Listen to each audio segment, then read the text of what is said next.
네. 아, 이거를 제가 가만히 있어 보세요.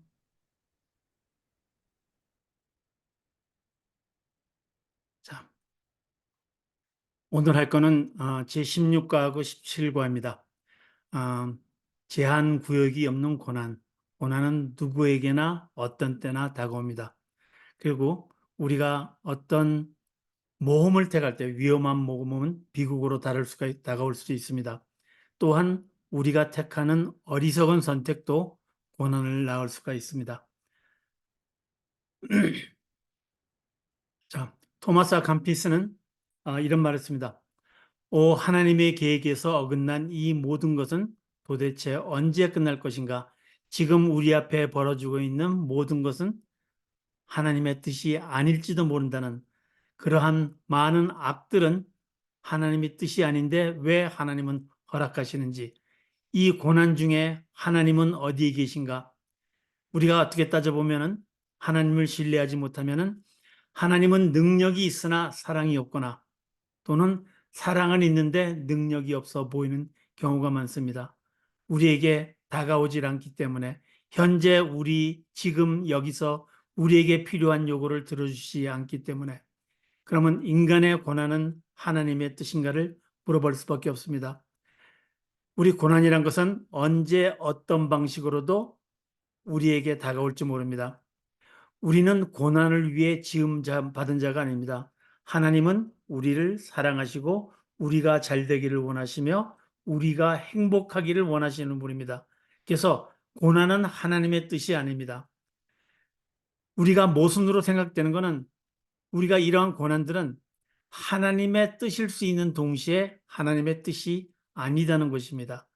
그래서 그 뜻이 무엇인지 모순은 우리가 두 가지 것이 서로 양립할 수 없는 것이 되지만 우리 먼저 배웠습니다. 역설이라는 것으로 이것을 봐야 된다. 두 개 다 깊이 생각해 보면 사실일 수 있다는 겁니다. 우리의 현재 삶은 본연의 모습이 아니고 하나님이 설계하신 상태도 아닙니다. 하나님은 우리를 보시고 매우 기뻐하셨고 하나님의 대사로서 하나님을 대신해서 이 세상을 다스릴 사람으로 우리를 창조하셨습니다. 하나님이 창조 후 보시기 좋았던 인간에게 고난은 하나님의 창조 의도에 어긋납니다. 그래서 고난이란 것을 잘 따지고 보면 두 가지 우리가 관점에서 볼 수 있습니다. 하나는 고난을 통해서 우리가 하나님의 뜻을 이해하게 하는 것과 고난이 있어야지만이 하나님께 감사하는 마음이 들 수가 있습니다. 불순종으로 인한 구속과 회복을 경험하기 위한 수단인지도 모른다는 겁니다. 고난은. 우리 모두는 하나님이 그 고통을 끝내 주실 것을 희망합니다. 우리 성경에 보면은 고엘이란 단어가 있습니다. 기업 부르는 자란 뜻이죠. 우리 룻기에 보면은 우리가 나오미와 룻이 고난을 당했을 때 나오미의 가까운 친척이었던 보아스가 그들을 구원하는 사람으로서 기업 부르는 자가 됩니다. 하나님께서 구약 시대부터 그러한 어떤 제도적 장치를 마련해 주신 것은 하나님의 구속을 우리를 구원하시고 항상 우리를 위해서 함께 하신다는 하나님의 뜻이 거기에 포함되어 있는 겁니다. 희년이라는 것은 우리가 7번째 안식년에 7년째 안식년에 7번이 지난 다음, 그러니까 49년에 지날 때 그 다음에인 50년째 우리가 아무것도 하지 말고 하나님의 우리에 대한 프로비전, 우리에게 베푸심을 기뻐하라는 건데 가장 중요한 것은 우리가 아무것도 안 해도 그러한 두 해를 쉬어도 7번째 안식년과 그 다음에 희년을 다 쉬어도 하나님께서 모든 것을 우리에게 허락하신다는 그러한 하나님에 대한 신뢰가 우리 포함되어 있는 겁니다. 그러한 기쁨의 해, 우리가 만일 두 해씩이나 농사를 안 지으면 우리가 어떻게 살 것인가? 그러면은 우리는 굶어 죽는 것이 아닌가 이런 걱정으로부터 하나님께서는 너희는 내가 누군지를 알고 너희들이 누군지를 알라는 정체성을 가르쳐 주심으로 해서 하나님과 우리와의 관계를 확립시켜 주십니다. 이것에 대해서는 조금 더 우리 자세히 얘기할 기회가 뒤에 있을 겁니다. 하지만 하나님은 고난을 허락하십니다. 역설과 사는 삶이라 그러죠. 하나님이 우리를 그 고난을 허락하신 것과 허락하지 않은 것은 모두 다 성립되는 진리라 그랬습니다. 하나님은 죄를 정죄하시되 고난을 슬퍼하십니다. 우리의 고난은 다 인간의 죄성 때문에 시작된 것입니다. 우리의 선택으로 인한 결과인 것입니다. 고난은 죄의 산물이나 그 사람이 저지른 가오의 논리적 귀결은 아니다 합니다. 우리가 고난을 당해서 그 사람들이 무슨 잘못을 저질렀거나 아니면은 사필귀정이다 하는 것은 아니라는 것을 하나님께서는 욥기를 통해서 우리에게 가르쳐 주시고 계십니다. 예수님도 십자가 고난을 당하셨습니다. 예수님께서 그분의 어떤 과오로 인해서 십자가를 지신 건 아닙니다. 보통은 옳고 그름, 무죄와 유죄, 정당함과 그릇됨을 따르는 것이 아니다. 그러한 것과 상관없이 고통이 오기도 합니다. 하나님께서는 너무도 우리를 사랑하셔서 우리에게 고통을 베푸는지도 모릅니다. 즉, 우리는 그 하나님의 깊은 뜻을 지금은 이해할 수 없을지도 모릅니다. 논리적으로 이해할 수는 없지만 경험적이고 감각적으로 구원의 확신이 다가옴을 우리는 알 수가 있습니다. 그거는 신뢰의 문제입니다. 예수님이 반드시 함께 하시며 우리를 죄악에서 건져 주신다는 확신이 있는 것이 크리스찬들입니다.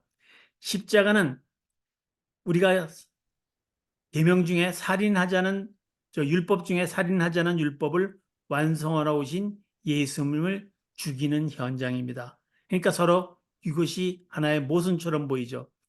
예수님 자신의 선택으로 십자가를 지고 가셨습니다.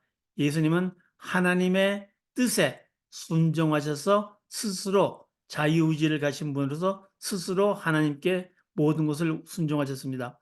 모든 것을 합하여 선을 이루시는 하나님에 대한 지극한 신뢰에서 나왔던 것입니다. 하나님의 뜻대로 구속의 성취로 나가셨습니다. 하나님의 일하심을 그 결과를 신뢰함으로써 나갔던 것입니다. 그 역설이 십자가 안에 놓여 있습니다. 그래서 우리의 고난도 은혜의 자리였으며 기쁨이었음을 깨달을 때가 온다는 것입니다. 우리는 다 하나님의 자녀입니다. 그래서 아무리 고난이 와도 아무리 우리가 힘든 고난이 오고 우리의 앞길이 보이지 않더라도 하나님께서 우리에 대한 손길을 멈추신 것은 아닙니다. 십자가는 하나님의 구속 계획 아래 이루어진 끔찍한 불의인 동시에 하나님의 완전한 정의와 자비의 궁극적인 표현으로 드러나는 하나의 역설이다. 그렇기 때문에 예수님께서는 하나님과 인간을 화해시키기 위해서 화목제물로 당신을 희생제물로 드렸던 것입니다. 자, 우리 고난의 논리와 비논리에서 로마서 8장 18절에서 25절을 한번 읽어보겠습니다.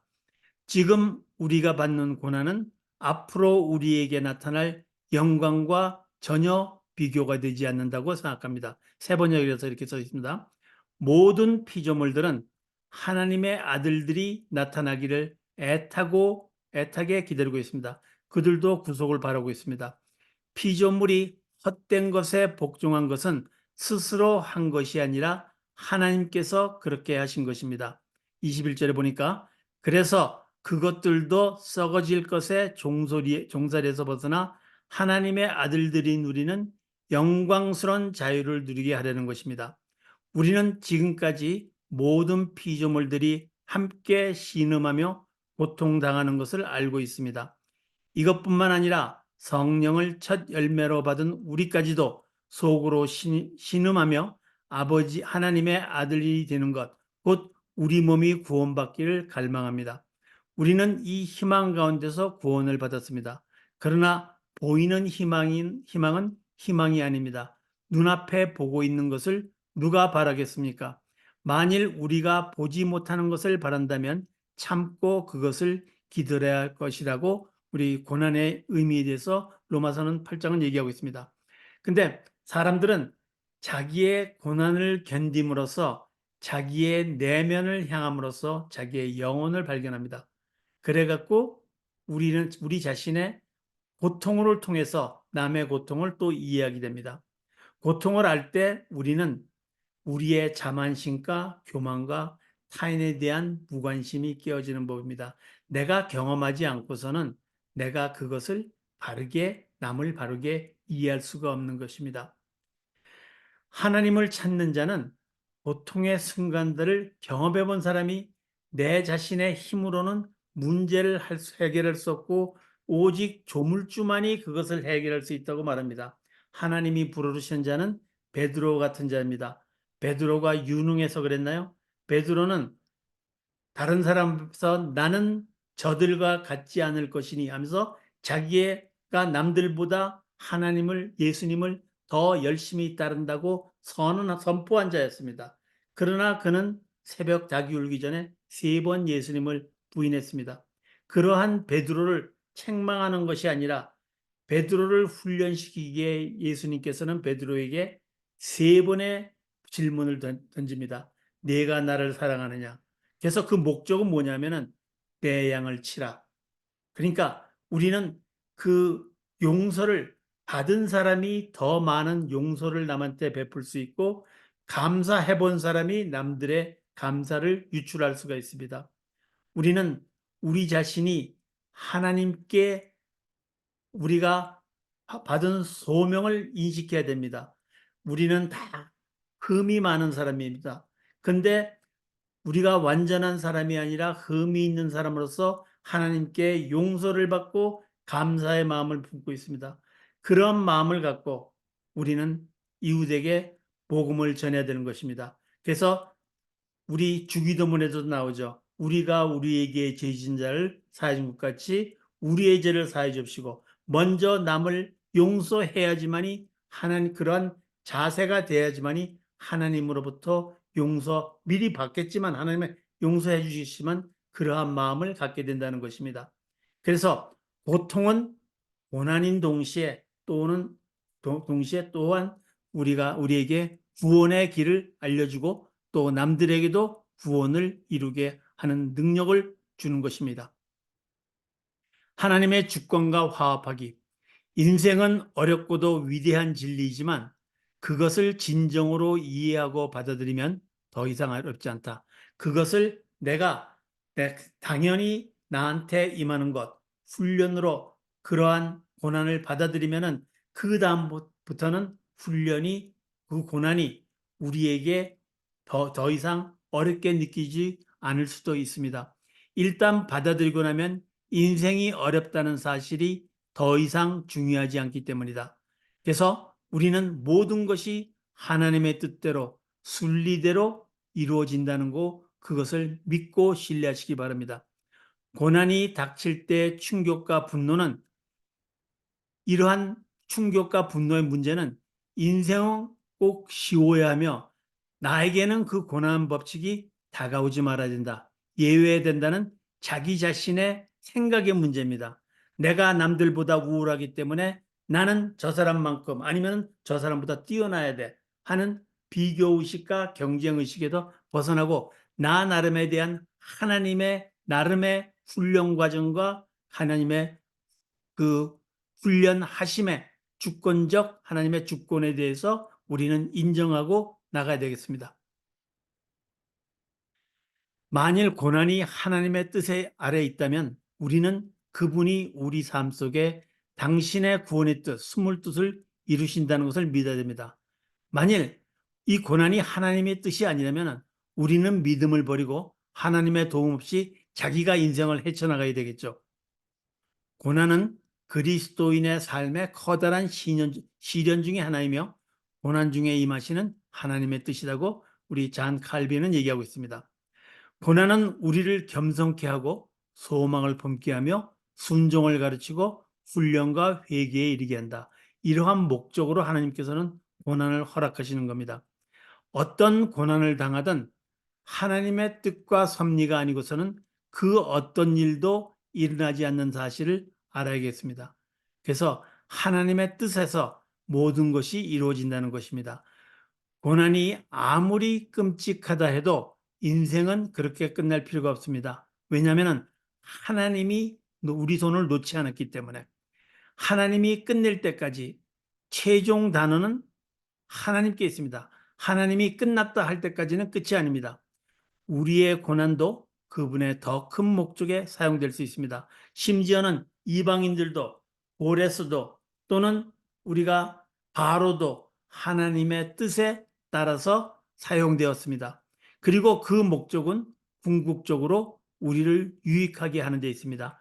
하나님은 우리를 창조하지 않으셔도 스스로 만족하는 분이셨는데 그 하나님의 그 넘치는 사랑을 우리 인간과 쉐어하기 위해서 하나님은 인간을 창조하셨다 그랬습니다. 그리고 하나님 나라를 형성하기 위한 국토 국민 주권의 국가의 요소를 확립시키기 위해서 인간을 창조하신 것입니다.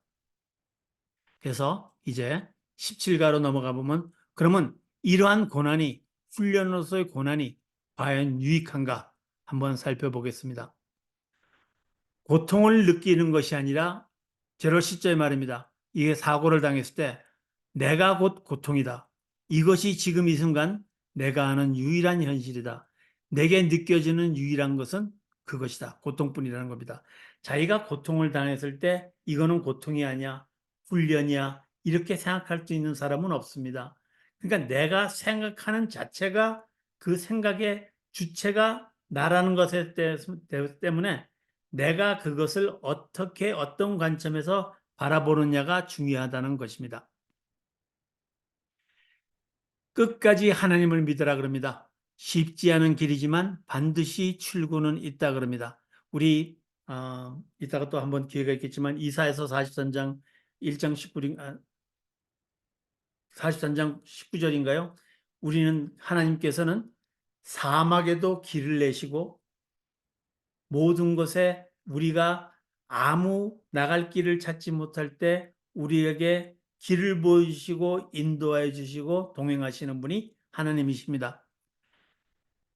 히브리서 11장 1절은 믿음은 바라는 것의 실상이요 보이지 않는 것들의 증거니 우리가 보이는 것을 믿는 것은 진정한 믿음이 아닙니다. 그것은 증거를 확인하는 것뿐이지 믿음이 아닙니다. 물리적으로 보이는 것은 없어도 영적 실체를 보여주는 것입니다. 믿음이란 것은 믿음으로 하나님께 나아가는 자는 하나님이 계신 것과 그가 자신을 찾는 사람에게 상 주시는 이심을 믿어야 됩니다.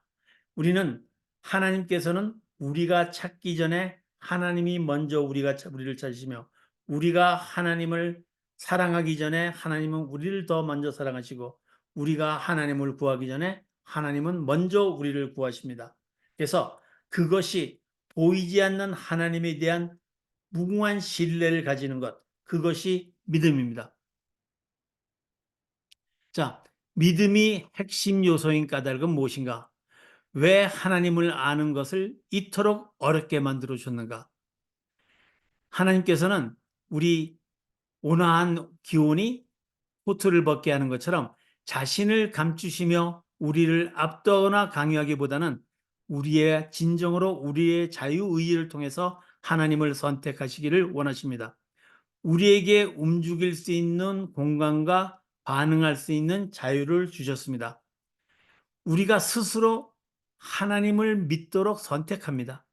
그래서 우리에게는 하나님을 믿든지 안 믿든지를 선택할 자유가 있습니다.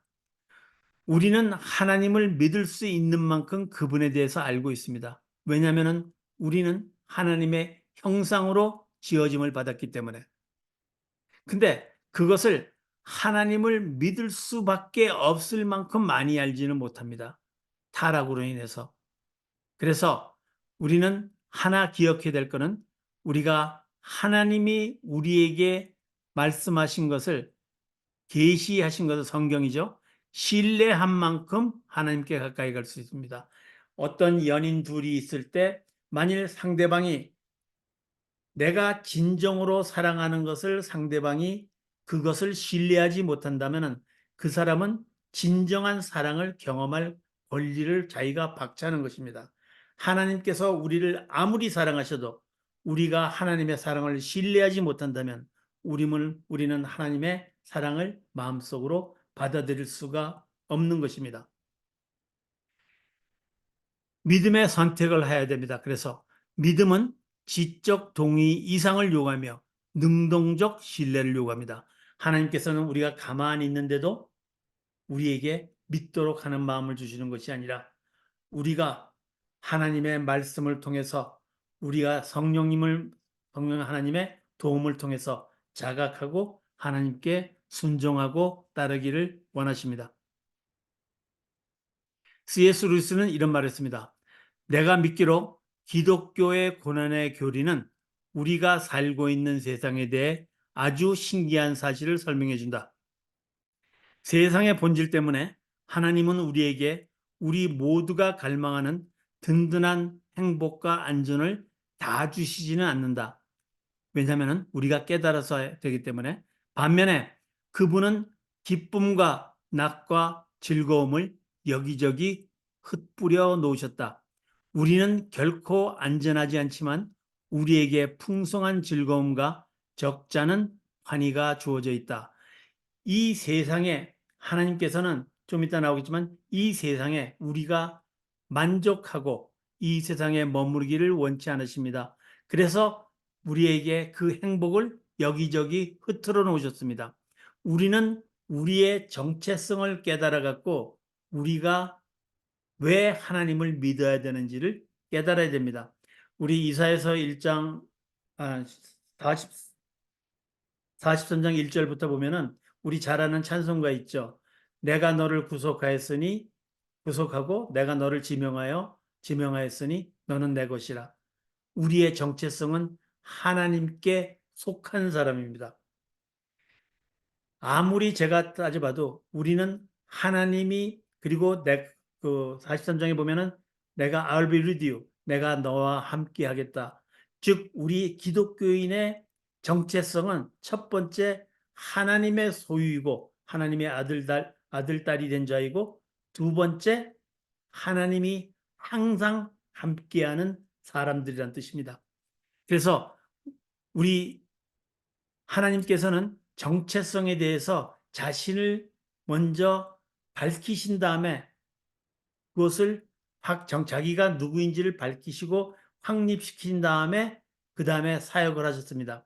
우리 애굽에서 우리 모세를 맨 처음에 부르실 때 하나님께서는 에고에임이 당신의 이름이 무엇입니까 할 때 나는 스스로 있는 자라 그랬습니다. 스스로 있는 자란 것은 존재 이전의 분이십니다. 여러분들이 원하는 것 이전의 분이십니다. 즉 뭐냐면은 여러분들이 사랑을 원하십니까? 하나님은 사랑을 가지고서 하나님의 속성이 사랑이 아니라 하나님 자신이 사랑입니다. 여러분이 행복하시기를 원하십니까? 하나님이 행복이십니다. 여러분들이 성공을 원하십니까? 하나님 자신이 성공이십니다. 그렇게 자신의 정체성을 밝히고 사역하시 우리에게 드러내신 분이 하나님이십니다.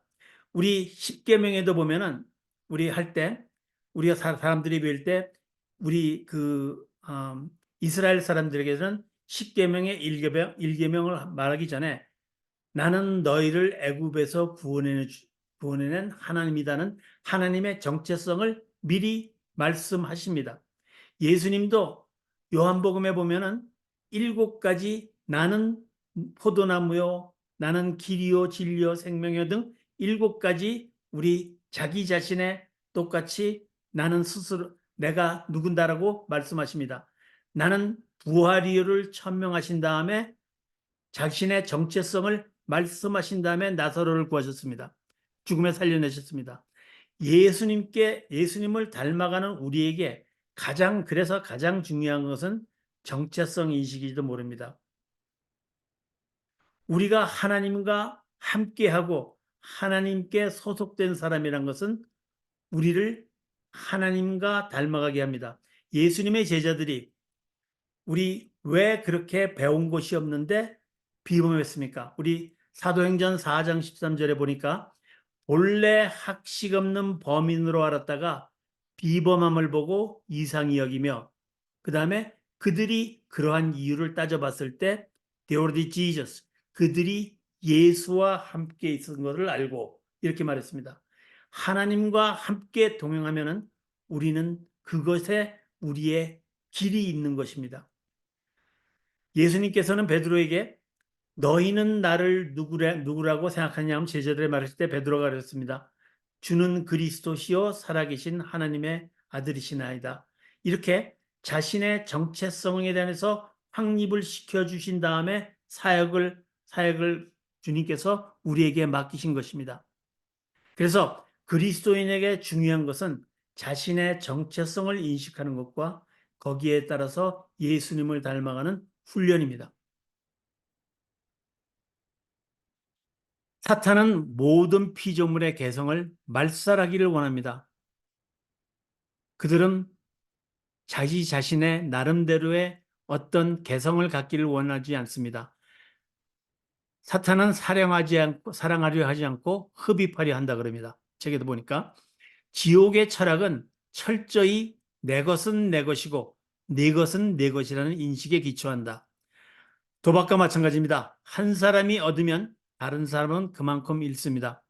짐승의 경우 흡입하여 먹어버리는 상태로 나타나지만 우리의 경우는 연약한 자아가 의지와 자유를 연약한 자아의 의지와 자유를 더 강한 자아 속으로 빨려 들어가게 합니다. 스크루테이프의 편지에서 나왔습니다. 하지만 하나님의 뜻은 우리에게 각가의 개성을 존중시키십니다. 우리의 자아를 부인할 것을 명하시지만 결국 그 자아를 돌리셔서 하나님 안에서 하나님의 주권 안에서 모든 것을 가지도록 하십니다. 하나님은 각자 인간의 개성을 존중시키십니다. 이 믿음의 실질적 측면은 믿음은 필요를 인정합니다. 우리가 필요하지 않을 때 믿으려는 사람은 드뭅니다. 자아에 사로잡힌 사람들은 믿음으로 살아야 할 필요성을 못 느낍니다. 그들은 자신의 멋대로 살려고 그러겠죠. 자기 자신과 자신의 인간적인 능력에 의존합니다. 그래서 하나님을 의존하지 않고 자기 자신의 힘의 능력에 의존하려고 하기 때문에 우리 요즘 세상의 사람들은 우리 이 계몽주의의 영향으로 인간의 사고와 능력을 너무 절대시하는 경향이 있습니다. 인간은 본질적으로 의존적 존재입니다. 우리 인간의 인자도 보면은 우리가 그 간은 사이간자입니다. 그래서 서로 간에 의지하는 것이 인간입니다. 자연 세계는 공기와 물에 의존합니다. 사회 세계는 교육과 후원과 사랑에 의존합니다.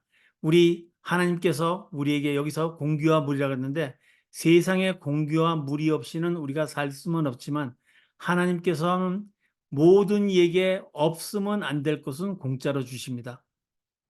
또 사랑이란 것은 우리 이어령 선생님은 사람이라는 것은 이 미움자가 세상을 살면서 하나님 앞에서 깎이고 마모될 때 사람이 시옷 아 리을 미움이 시옷 아 리을 이응으로 사랑으로 바뀐다고 말하고 있습니다.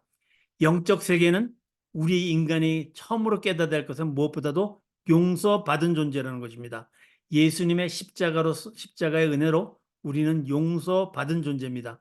그리고 우리 삶의 방향과 의미를 깨달아야 되고 우리가 어디로 가고 있는지를 우리가 깨달아야 되겠습니다. 그래서 자신의 뒤를 한번 살펴봐야 됩니다. 나는 나보다 훨씬 큰 분의 도움이 필요성을 인정한다 하고 우리 이블린 앤 언더힐은 말하고 있습니다. 각자의 취약주가 약점이 다를 수 있고 통과 지점이 높거나 낮을 수 있고 고질적 죄의 분야가 다를 수 있다. 그러나 한계를 가지고 있기는 마찬가지입니다. 우리는 그 어,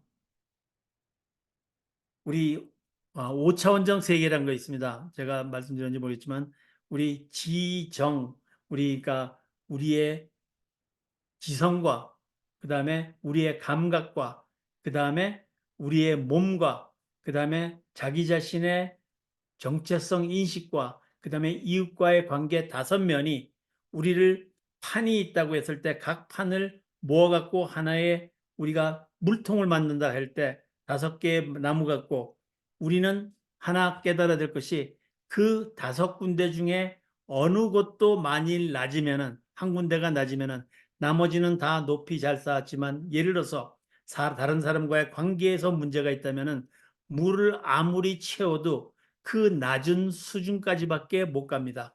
그래서 우리는 요즘 현재에서 유명한 것이 강점혁명입니다.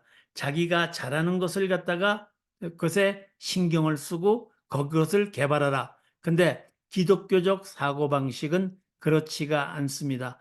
약한 면을 서로가 북돋아서 채워주고 우리 다 함께 잘 되자는 것이 서로를 돕자는 것이 그 의미가 있습니다.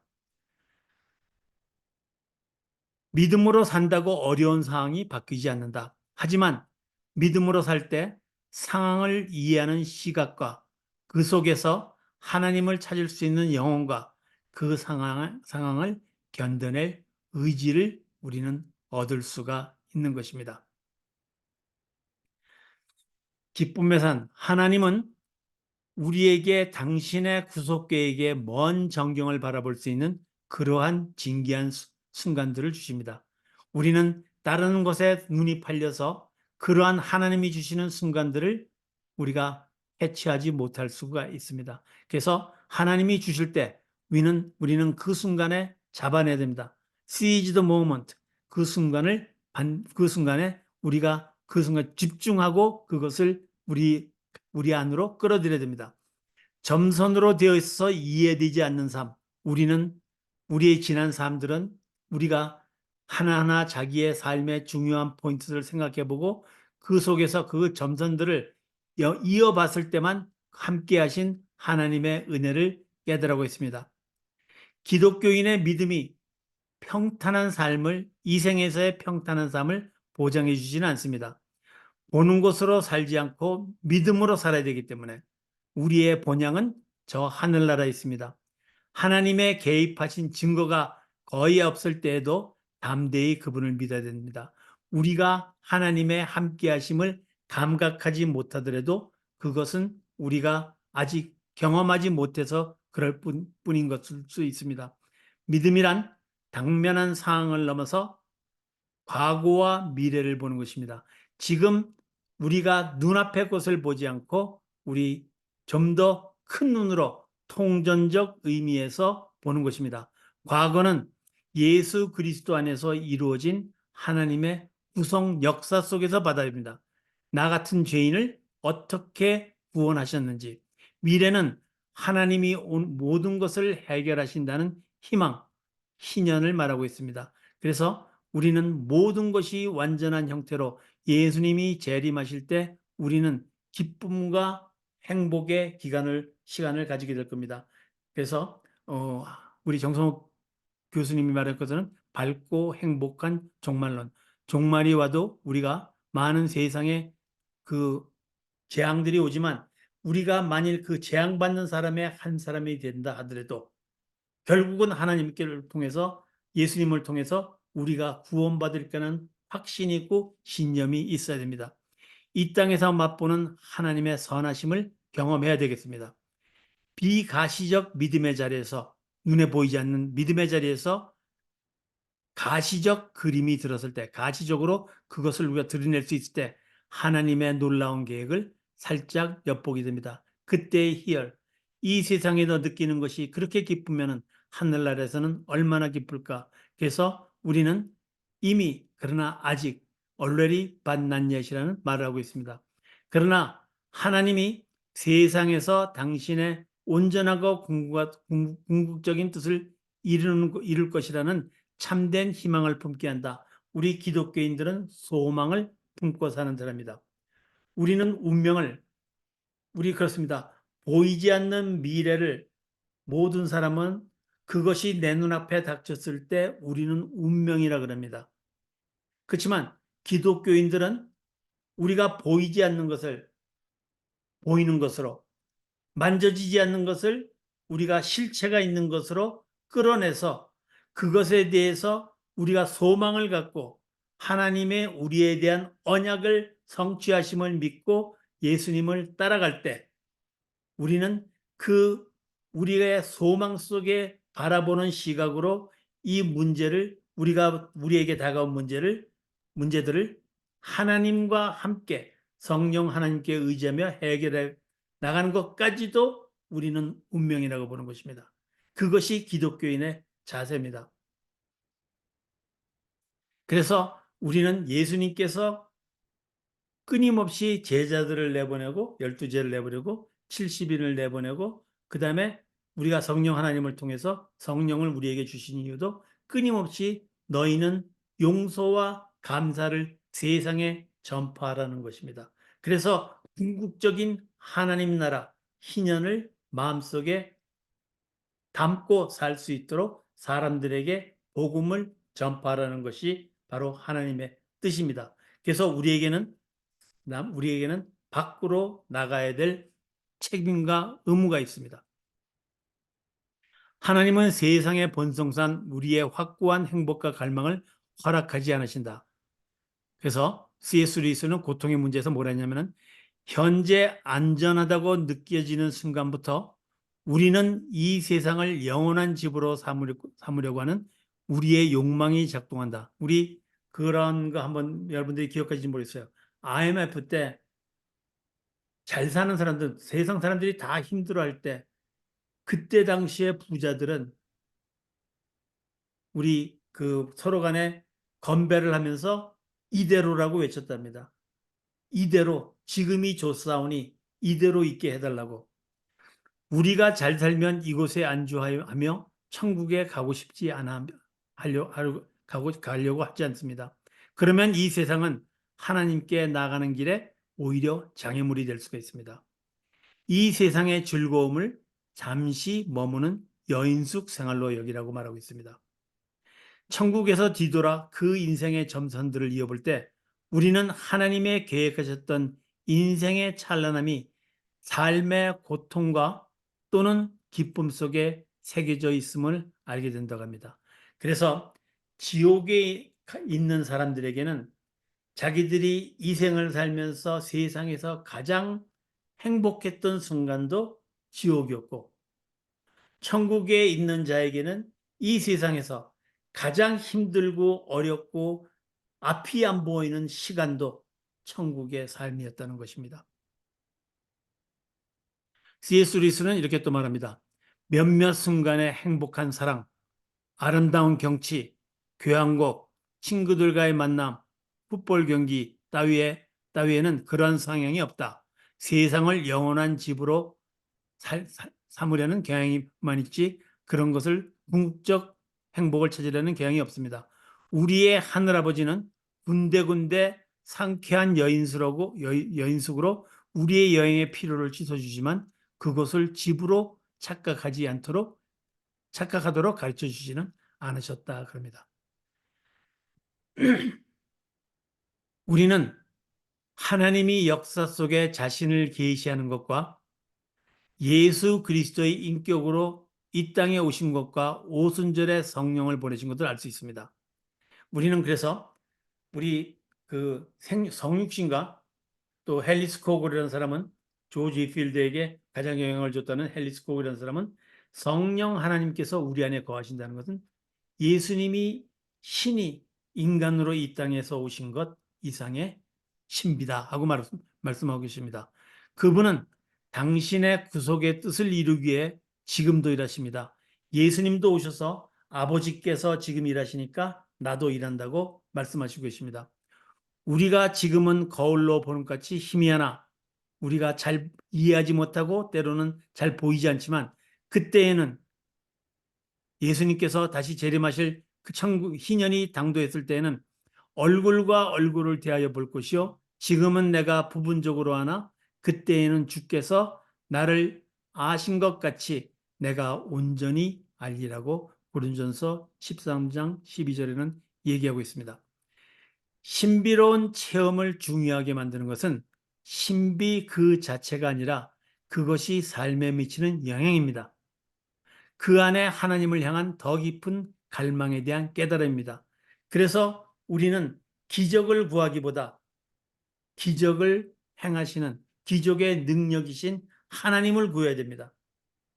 삶은 평탄하지 않지만 그것이 본연의 모습이고 결국은 잘 될 것입니다.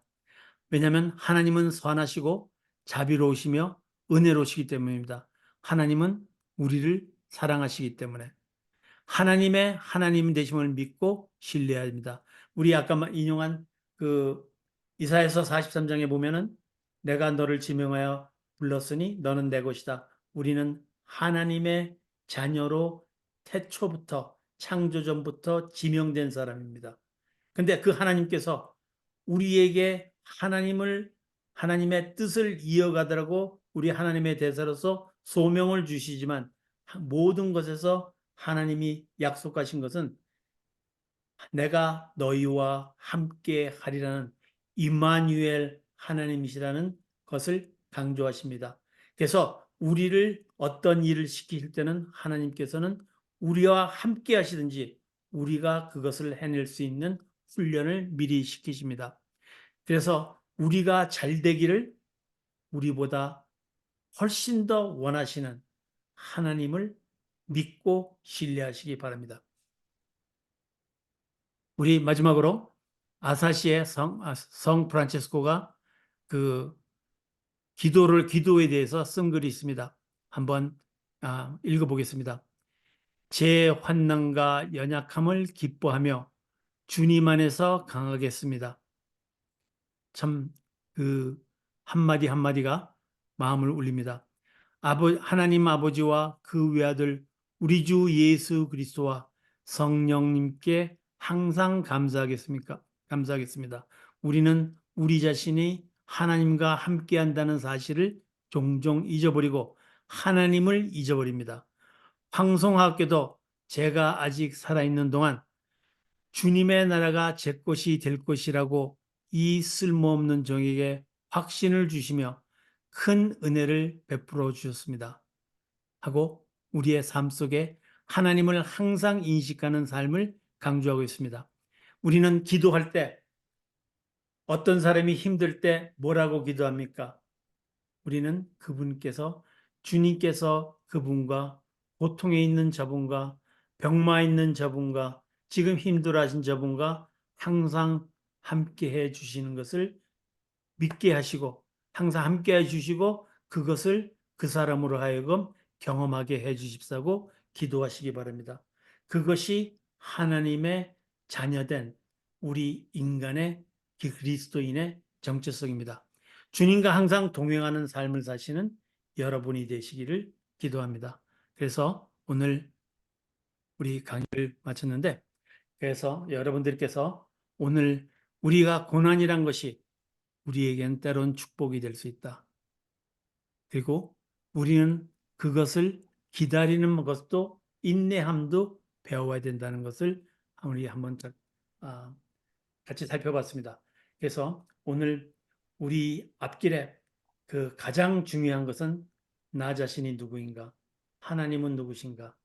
하나님은 우리를 지명하여서 부르신 분, 우리를 구속하시고 우리를 사랑하셔서 우리를 지명하셔서 자신의 자녀로 삼아 주신 분, 그분이 우리에게 말씀하신 것은 약속하신 것은 우리와 항상 함께 하시다고 약속이기 때문에 하나님이 끝이라고 말하기 전에는 우리에게 끝은 없습니다.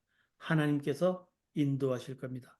그래서 기도할 때도 우리가 주변변에 기도할 때도 우리가 하는 것은 세상 살면서 잊어버리고 있는 나의 정체성 아니면은 하나님의 함께하심을 그 다른 이웃을 위해서 기도하시기 바랍니다. 내가 기도할 때 주님 저분에게 함께하여 주시옵시고 그분이 주님이 하나님께서 함께하심을 경험하게 해 주십시오. 그것을 위해서 여러분들이 기도하시는 여러분들이 되시길 바랍니다. 네, 그러면은 오늘 강의한 내용에 대해서 질문 있으신 분들 질문 받고 공고사항이 있으니까 또 말씀드리겠습니다. 그래서 이제 책을 우리가 하나님의 뜻을 모두 다 함으로써 이제 다 읽음으로써 이제 창자의 귀함과 이제 하나님의 뜻 두 권을 그 거의 800페이지가 넘는 책들을 이제 우리가 벌써 읽었습니다. 이제 다음번에는 우리가 그 마침내 드러난 하나님의 나라, 좀 어려운 책이지만 우리 그것이 평신도들이 영국에서 공부했던 책이니까 우리도 여러분들도 두 학기를 했으니까 충분히 같이 하실 것이라고 믿고 저도 또 열심히 준비하고 해서 한번 같이 또 나눠보도록 하겠습니다. 어, 질문 있으신 분 질문해 주시면 좋겠습니다. 예. 우리 오늘 우리 다들 이렇게 그 말씀을 안 하시는데 자기의 그 삶 속에서 어, 고통이 힘들었던 때가 다시 오히려 축복이었다 어, 할 때가 하는 것을 경험해 보신 분이 있는지